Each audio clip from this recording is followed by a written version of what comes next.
ಅರುಣಾಚಲಂ ದೇವಸ್ಥಾನ ತಿರುವನಮಲೈಯಲ್ಲಿ ಇರುವಂತಹ ಶಿವನ ದೇವಸ್ಥಾನ. ಹೋದ ತಿಂಗಳು ನಾವು ಹೋಗಿದ್ದು.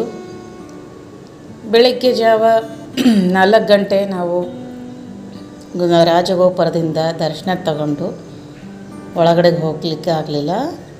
ಇನ್ನು ಪಾದಯಾತ್ರೆ ಸ್ಟಾರ್ಟ್ ಮಾಡೋಕ್ಕಿಂತ ಮುಂಚೆ ರಾಜಗೋಪುರದ ದರ್ಶನ ಮಾಡಿಕೊಂಡು ಮುಂದೆ ನಾವು ನಮ್ಮ ಯಜಮಾನರು, ನಾನು, ನನ್ನ ಮಗ ಹಾಗೂ ನನ್ನ ಅಣ್ಣನೂ ಬಂದಿದ್ದರು. ಅವರು ಎಲ್ಲರೂ ಸೇರಿ ನಾವು ಪಾದಯಾತ್ರೆನ ಹೊರಟು ನಿಂತ್ವಿ.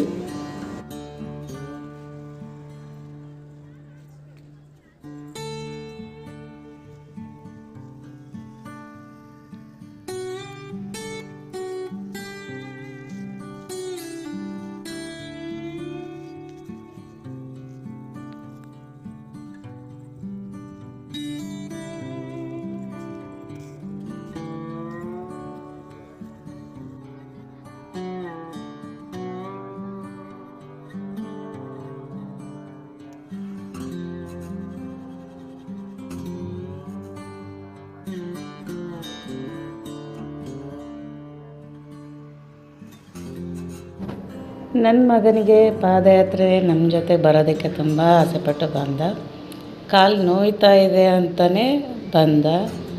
ಹಾಗೆ ಅಲ್ಲಿ ಮುಂದೆ ಮಸಾಜ್ ಮಾಡೋದು ಸೆಂಟ್ರ್ ಇತ್ತು. ಅಲ್ಲಿಂದ ಮಸಾಜ್ ತಗೊಂಡು ಅವರು ನಮ್ಮಣ್ಣ ಹಾಗೆ ಮತ್ತು ನನ್ನ ಮಗ ಇಬ್ಬರು ಮಸಾಜ್ ತಗೊಂಡು ಪಾದಯಾತ್ರೆಯನ್ನು ಮುಂದುವರಿಸ್ಕೊಂಡು ಹೊರಟ್ವಿ.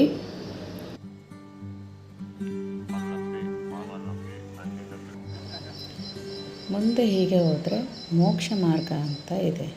ಅದರಲ್ಲಿಂದ ಬಂದರೆ ಮೋಕ್ಷ ಆದಷ್ಟು ಬೇಗ ಸಿಗುತ್ತೆ. ಮುಂದೆ ಹೊರಡಬೇಕಾದ್ರೆ ಮೋಕ್ಷ ಮಾರ್ಗ ನೋಡಿ ನಮ್ಮ ಅಣ್ಣ ಬರ್ತಾ ಇದ್ದಾರೆ ಅಲ್ಲಿಂದ, ಆ ದ್ವಾರ ಬಾಗಿಲಿಂದ. ಇಲ್ಲಿಂದ ಬಂದರೆ ಮೋಕ್ಷ ಸಿಗುತ್ತೆ ಅಂತ ನಂಬಿಕೆ ಹಾಗೆ ಇದೆ.